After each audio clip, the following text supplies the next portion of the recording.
So getting back to current in a magnetic field from a current carrying wire. So I'm gonna draw my wire here real quick, and I'm trying to sketch it out so I have the ability to make it look like a wire, I guess, but I want to be able to draw on the inside and outside of it. So if this is just one wire on its own, and there's a current in this direction. Now some of you drew it so you're like looking down the wire. That's fine too. You can still work it out that way. It's not any different, any harder. But I tend to do it this way because there's something I think I want you to see. But we should also consider, because this is how Adam did it, just taking the wire and turning it on its side, and consider like looking at it as if you're looking down the wire. So we'll do both for today. This way I can help satisfy what Adam wrote and also talk about something I think that's just a little weird. The magnetic field, using the right-hand rule, wraps around this wire in this direction, which will mean that it's out of the page. Let me color code this a little bit. So the red goes with this one. Well, you guys can't see the red. The green goes with this one. So it's out of the page on this side.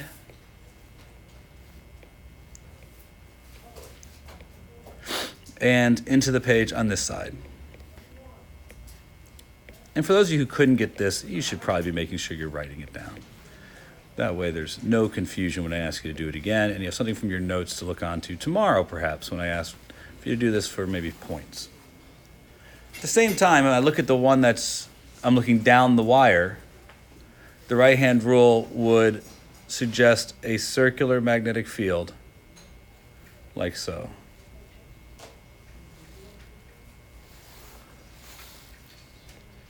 Like that. Questions about that? Now, Zach brought up an interesting point that I think should be discussed here. Let me bring up the next wire, and I'm going to color it slightly different so that we can kind of tell the difference. The magnetic field from this wire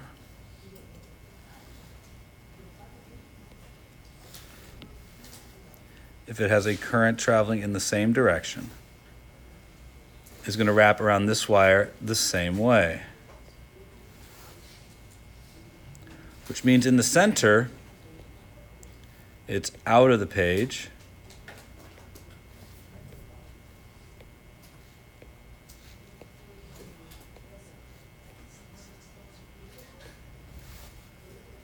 And on the right side of the wire, it's into the page.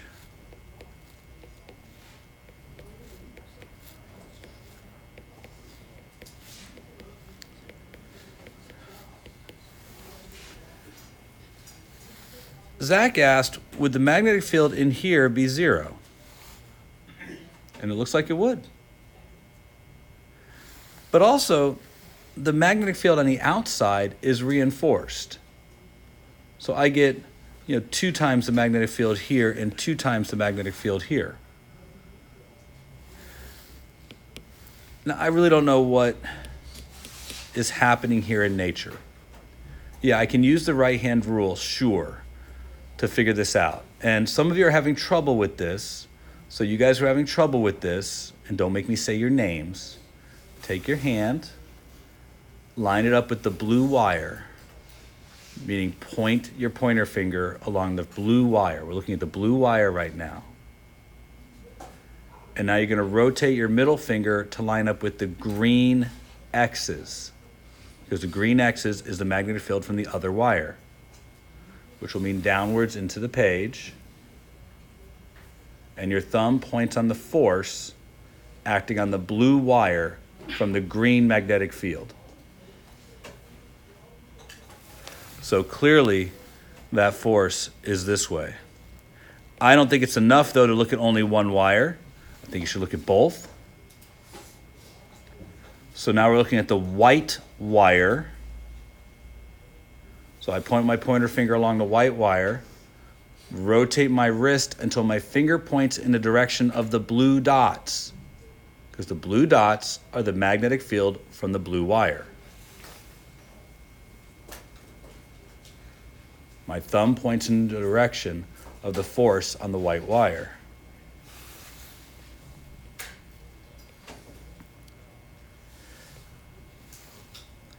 From this vantage point, it looks to me as if the magnetic fields are pushing the wires into the void. I mean, there's an area created between the two wires where there's no magnetic field, and there's enhanced magnetic field on the outside of those two wires. If you think back to yesterday's example, there was no magnetic field outside the wires and an enhanced magnetic field between the wires. It was as if the magnetic field drove a wedge between the wires and pushed them apart. This kind of qualitative thought on this process isn't wrong. We don't actually know what is causing this force. We don't know if it's an interaction of fields. We don't know if it's some particle exchange. We really don't understand it. It's made even weirder when you look at how these fields interact down the wire. Because in the case of like currents,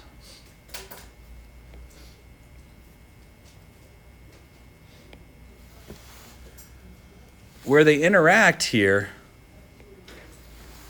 these magnetic fields kind of link up, like arms joining together to pull themselves together. That circular nature again. Remember, electric fields didn't behave this way. Electric fields behaved in the opposite way. For those of you who are really interested, consider a point charge for a minute. A positive charge here and a positive charge here. The electric field between them would be zero. They wouldn't have an enhanced electric field. They'd have no electric field. And their electric fields would curve away from each other. So the void of an electric field drove them apart. With magnetic fields, the void of the magnetic field pulled them together.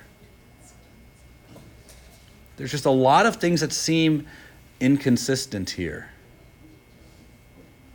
So the nature of these two fields is very different, and how they behave and react to charges is very different. I really don't know what's happening. We have enough empirical evidence to say the field acts specifically on the particle and causes the particle to experience a force. There's a lot of evidence for that. So I think we must believe that, but I don't think there's anything that takes away from the fact that there's probably some kind of interaction of fields going on that we don't appreciate. So let's talk about the size of that magnetic field now. Just before I get into this, and I'm going to be very clear, I'm going to call on one of you for an answer. What is the unit of the magnetic field in our MKSC unit structure? Meaning the magnetic field is measured in Tesla. What is a Tesla? I'll wait patience. That's crazy unit. Everybody got it? For MKS units, it's got everything in it. Kilograms is in there, meters, seconds, and coulombs. So let's keep that in the back of our mind, because we're going to talk about how to figure out and utilize Ampere's law. So Ampere's law says that we have some constant, which we are going to come back to. It's the lowercase mu with a little circle next to it. So we talked about epsilon naught. This is mu naught. Epsilon naught is the permittivity constant.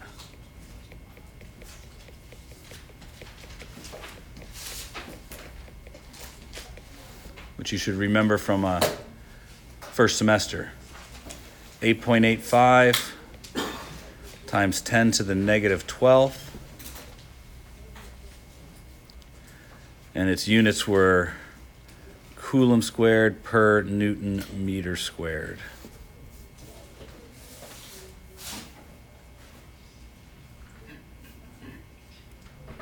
We're going to need to figure out what this one is. This one's called the permeability constant.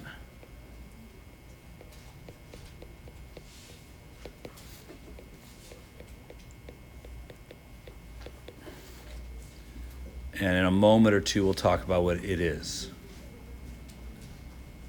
All right?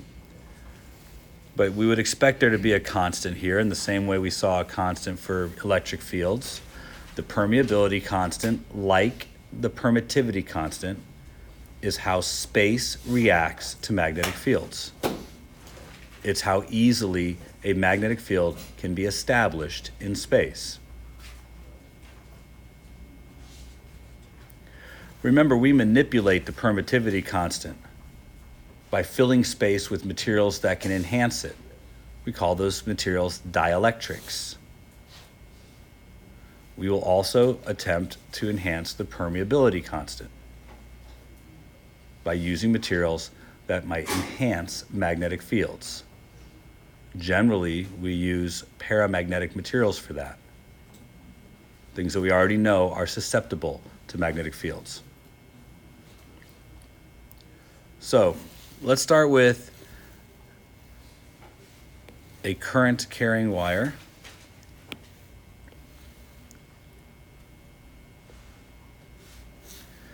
The current's going to be traveling in this direction in the wire, and it's a current I.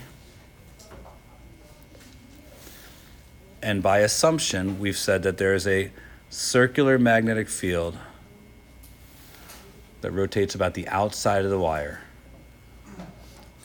In this case, out of the board on the top of the wire and into the board on the bottom of the wire, in case my 3D drawing isn't 3D enough for you.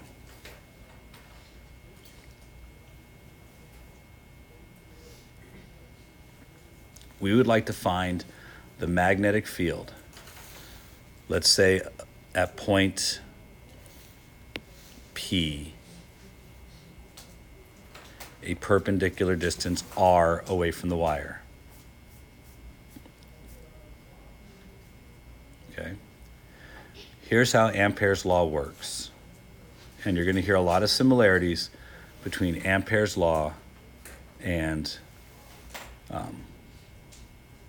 Gauss's law. To use Ampere's law, we need to draw an Amperian loop. This is a closed loop that we identify that may have a magnetic field passing through it. To understand how we draw this loop, I'm going to have this wire turned towards us with point R located here to the side.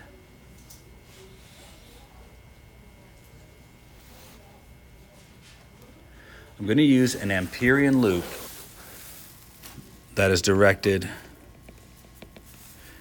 in a perfect circle, or as perfect as I can draw, around my current.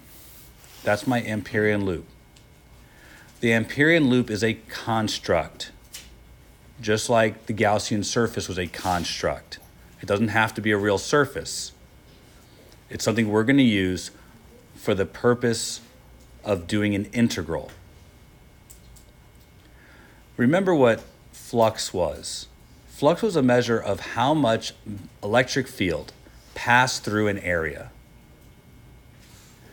We don't have a similar name to this, but we're going to look at the entire total magnetic field that's in line with our loop.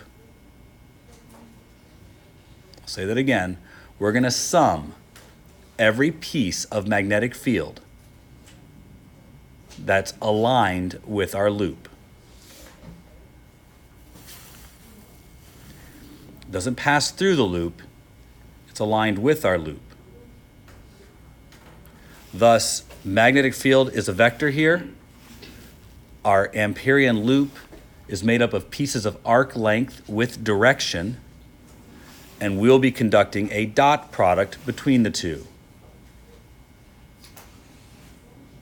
So that specifically in your notes, please record that we are going to add up every amount of magnetic field that is aligned with our loop. So there will be a cosine here. For this to be Ampere's law, it must be a closed loop so that we include every contribution through one entire pass around the wire.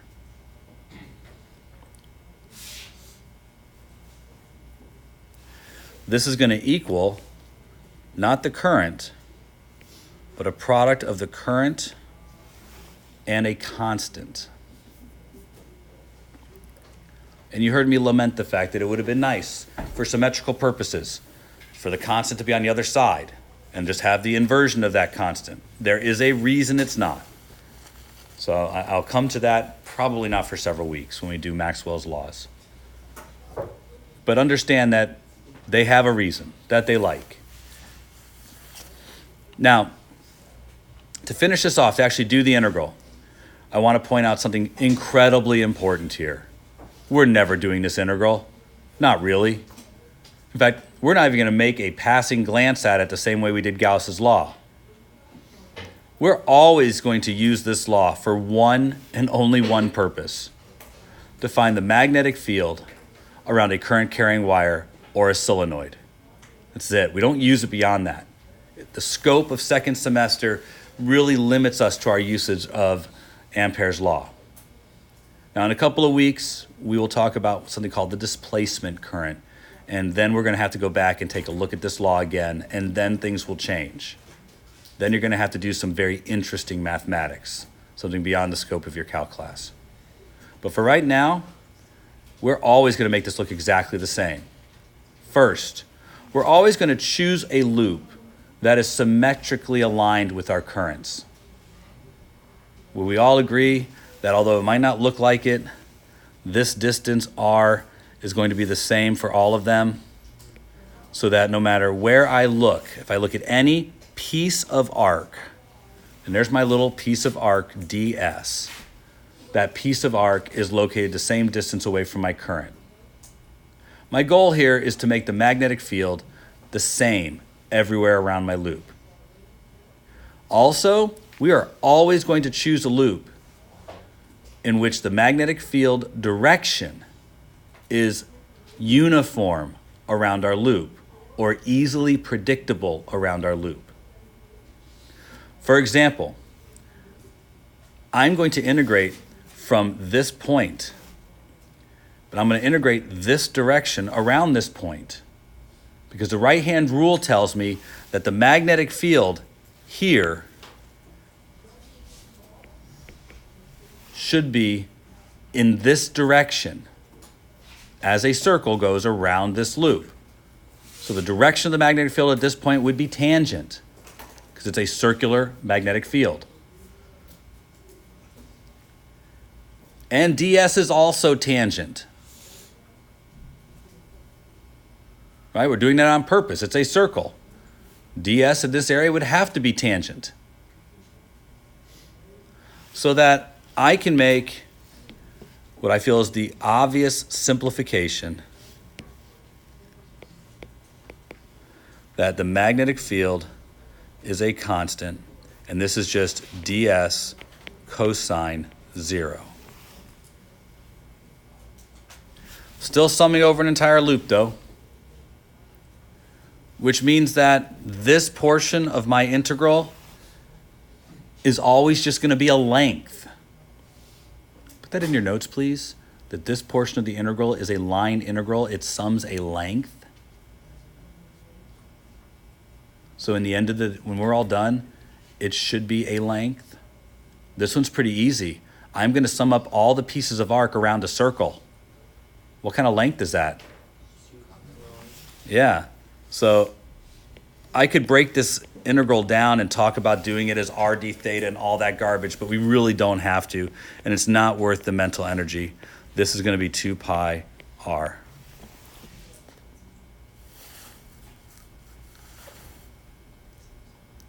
This is quite literally 50% of what you will have to use Ampere's law for. Ultimately, what it does is it gives us an expression for the magnetic field around any current carrying wire.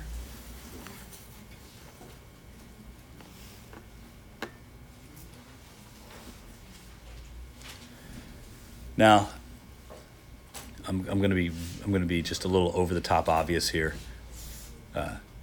This doesn't take long to derive, does it? Once you've done it once, you have Ampere's Law on your equation sheet. Coming up for the magnetic field around a current carrying wire is fast. However, there is nothing used more frequently than the magnetic field around a current carrying wire. I mean, point charge stuff, there's a lot of that. They rely heavily on this. I would, if I were you, note that there are two magnetic fields you'll have to memorize. And the magnetic field around a current carrying wire is one of them. The other one is the magnetic field of a current loop at its center. Those are the two that you'll have to memorize. And they are frustratingly simple, but frustratingly similar. It's hard for me to really impress upon you how similar they are. So just be aware, if you take the pi away from this, you've got a loop of current. They differ by such a small amount. And the one that's the loop doesn't have pi, and the one that's a straight line does. So you get why I'm saying it's frustrating, because they'll put both answers on your multiple choice. So this is the first thing to commit to memory. And let me tell you, I want it committed soon. Let's say Friday. I might very well just say, take out a piece of paper, write down the magnetic field for both, and differentiate which is which. Because we're going to do the current loop today too. Now, before I go any further, you have a job to do. And I'm going to make this one relatively simple. But I'm going to call on one of you to tell me the units of the permeability constant.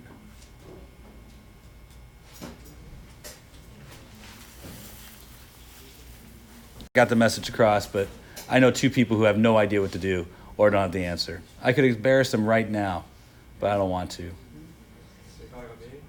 No, you have the answer. Okay. Newton second per Coulomb amp. He says Newton second per Coulomb amp. Oof. That's not okay. Dang. Why is that not okay?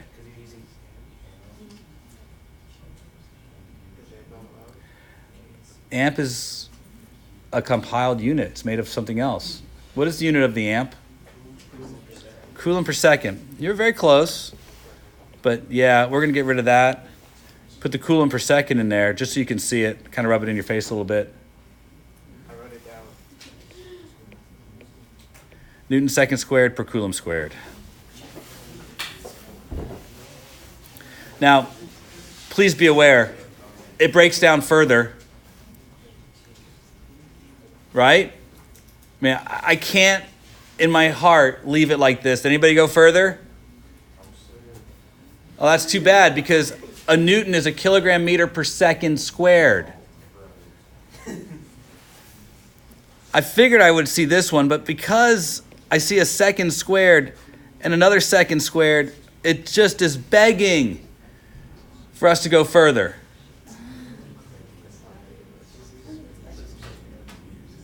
So it does not have units that I would have expected at the onset. Kilogram meter per Coulomb squared. The permeability constant. Now, there's just something about this that fascinates me. So you guys who are not easily impressed, you probably won't be. But I'm hoping I can impress a few of you. What was epsilon naught again? Just the units.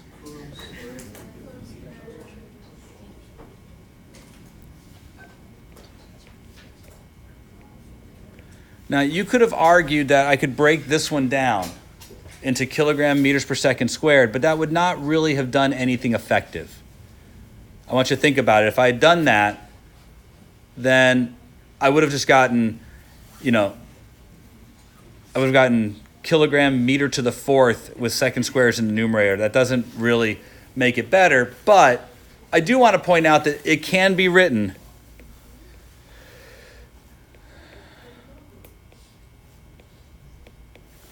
like that.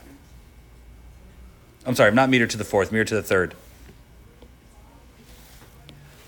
Which, again, if we look at these two units, and I really would, I'm just going to clean this out. I want you to see this. And I really want you to see it. So I'll put epsilon naught here. And again, Coulomb squared, second squared over kilogram meter cubed. They just look like garbage, don't they? When you're trying to figure out, these things represent how all electric and magnetic fields interact in space. These two constants, they don't control it, they just represent how space responds to it. Here's the weirdest thing ever. If you take epsilon naught and multiply by mu naught, just look at what happens to the units. The Coulomb squared and the Coulomb squared disappears. The kilograms and the kilogram disappears. And one of the meters cancels with one of the meters there, and I'm left with second squared per meter squared. Now, here's the whoa, the real reason you should say whoa. The product of epsilon naught and mu naught is 1 over the speed of light squared. Precisely. These can each be proven just by lifting a charged particle in space, Coulomb's law, and lifting a current-carrying wire in space. I mean, you can measure mu and epsilon independently, but they predict the speed of light perfectly. In fact, they do it so well, we've gone the other route. Because magnetic fields are so much more difficult to prove, we actually define the permeability constant in terms of the speed of light, as opposed to the speed of light in terms of the permeability constant, because the speed of light is easier to measure. Now, this was not lost on early thinkers. In fact, this is seen as some of the most amazing evidence that light is an electromagnetic wave that there is, because it can be fully proven from first principle.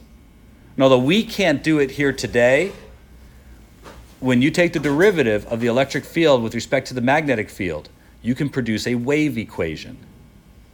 You guys know what a wave equation is, correct?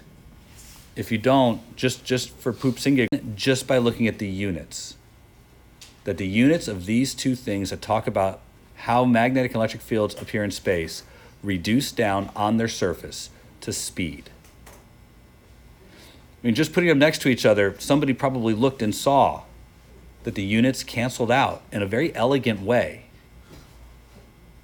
I mean, let's be honest, for just a minute, and think about it, please, in your most, cerebral mind. Why, in nature, would the thing that talks about electric fields have anything to do with mass? Why? I mean, why would it show up here? I mean, a fundamental idea of the universe is mass, sure, but was there anything about electric fields that seemed to depend on mass? And there never was. You could argue our unit for force depends on mass because of inertia, but that's pretty weak logic, isn't it? And the same thing for the permeability constant, that there's a kilogram just sneaking around in it, it just seems bizarre. I can understand our unit for size. I can understand our unit for time because electric fields seem to have a size and they do something in time. Having charge in there seems really valuable and really important, but mass, having it show up here just seems very arbitrary. But I'd argue that the universe is anything but arbitrary. The fact that this predicts the speed of light seems pretty huge. Now, it is a teachable moment, but this is 4 pi times 10 to the negative 7th is the size here. The true nature of the permeability constant now is that it has been defined in terms of pi, meaning this is the exact value for the permeability constant. It should freak you out that the speed of light has pi in it. A little bit. It's weird how it shows up, isn't it? And again, the units, kilogram, meter, per coulomb squared.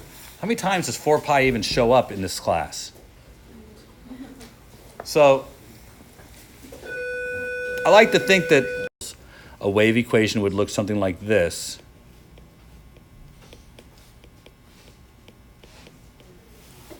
You've seen pieces of this before. But a wave equation has a piece that's about time and a piece that's about position. This would be a one-dimensional wave equation. Usually there's something out front for amplitude. So basically the phase shift of a wave equation is either the time component with respect to the position or the position component with respect to the time. It tells you how and where a wave will be as it travels through space and what its shape will be.